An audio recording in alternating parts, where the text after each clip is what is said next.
I'm Reema Juffali, and I'm going to be the first ever Saudi Arabian woman to compete in an international racing series in the Kingdom of Saudi Arabia.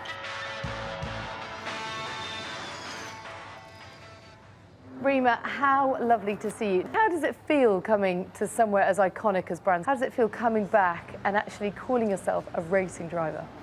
Yeah, it's hard to believe, you know. It took me a while to call myself a racing driver because it was just, you know, learning as I went on, or, you know, as time went on. And now being back here in the British F3, where I started in the British F4 2 years ago, overwhelmed, you know, processing, now being here in this car, at least knowing my way around the track and the conditions, it feels so surreal, but it's also very special.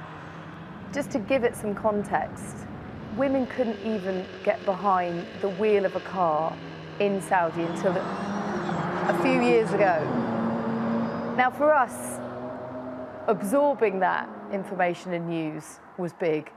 I can imagine it being seismic for you. Yeah, it was unbelievable. I knew the day would come that, you know, women were going to drive in Saudi. It was just a matter of time. Growing up, I had that kind of itching sensation of always wanting to be behind the wheel. I knew my way everywhere. And when I got behind the wheel, I was like, okay, I know my way around. I can drive around my streets at home, but I was in the driver's seat. So that didn't just open the door to driving, but so much more. You know, there's more freedom that comes with driving. There's more access. So I think that's something that's so good to see that's happening now in Saudi, just by taking that step behind the wheel, let's say. And so, growing up, was that a feeling that you tried to suppress? Was it a feeling that you felt was wrong? Did you always feel guilty for having it? I mean, I was quite, let's say, an unconventional girl. I liked a lot of male, if you like, sports, whether it was football or, so a lot of those things, just being, let's say, a tomboy, what you would call a tomboy back in the day, was something that wasn't very acceptable, and there wasn't, let's say, a space to practice these things. So it wasn't that I mean, my family, my friends, everyone around me supported it, but it wasn't something that you can really do in public. And today, that's completely different. You know, I go back home and I can see people expressing themselves, going out, trying different things, whether it's scuba diving or, you know, playing football in whatever gender you are. So it's such a refreshing thing to see. Did people try to dissuade you from following that passion?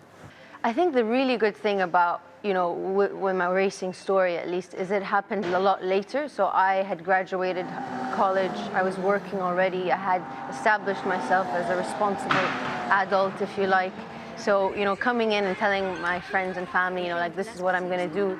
They knew that I weighed out all the options, I made the decision, you know, in the right way, and it wasn't like something that I was jumping into without thought. So, I think what it was, I didn't get discouragement. I got, people were very fearful, like, oh my God, this is scary. How can you do something like this? So I think the unknown of the sport was more of what I got. But if anything, people were just like astonished by, like, are you serious? You know, like, are you gonna jump into a car? And I'm like, yeah, I'm gonna do it.